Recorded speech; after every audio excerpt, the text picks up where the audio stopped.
Hey guys, Crystal Brady here, your expert in all things real estate.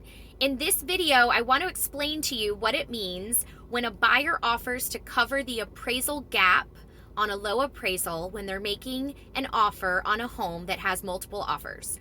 So in this market, we're having some appraisal concerns because of all of the bidding wars, and there's so many offers on each home that it's driving the price up because of the competition to a place that many times we all kind of know that house isn't going to meet the appraised value or appraise.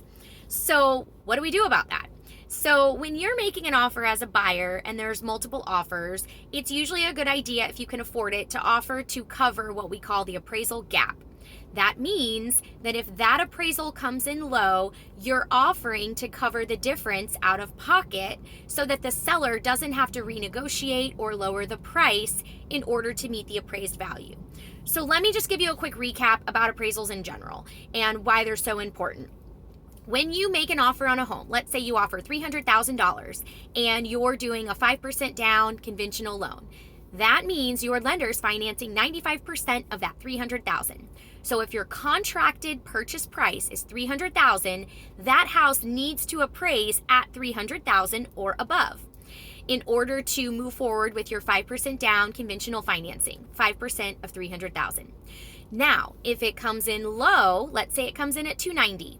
Then what's going to happen is a few different things. Either the seller has to lower the price to meet the new purchase price of $290,000, which now means the seller's going to essentially lose $10,000 if they agree to lower the price, or the buyer can agree to pay the difference because you're contracted to pay $300,000. And if the buyer still wants to buy that house and the seller doesn't want to lower the price by $10,000, the buyer would have to come up with that $10,000 out of their pocket on top of their 5% that they're already putting down and all of their closing costs.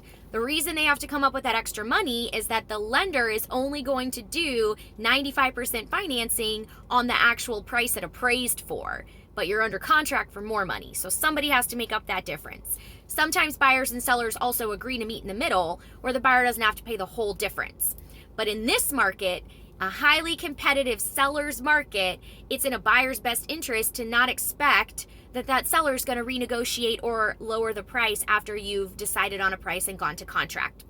So if you're a buyer and you have the extra funds to work with, you should offer to cover the appraisal gap in the event of a low appraisal. Many buyers are doing this up front when they make their offer now. And you can choose a dollar amount, or you can just not put an appraisal contingency and say you'll cover any amount that it comes in at. But a lot of buyers are predetermining certain dollar amounts they know they're willing to cover. For example, I'm willing to cover a $10,000 appraisal gap in the event of a low appraisal. And they would say that when they make their offer.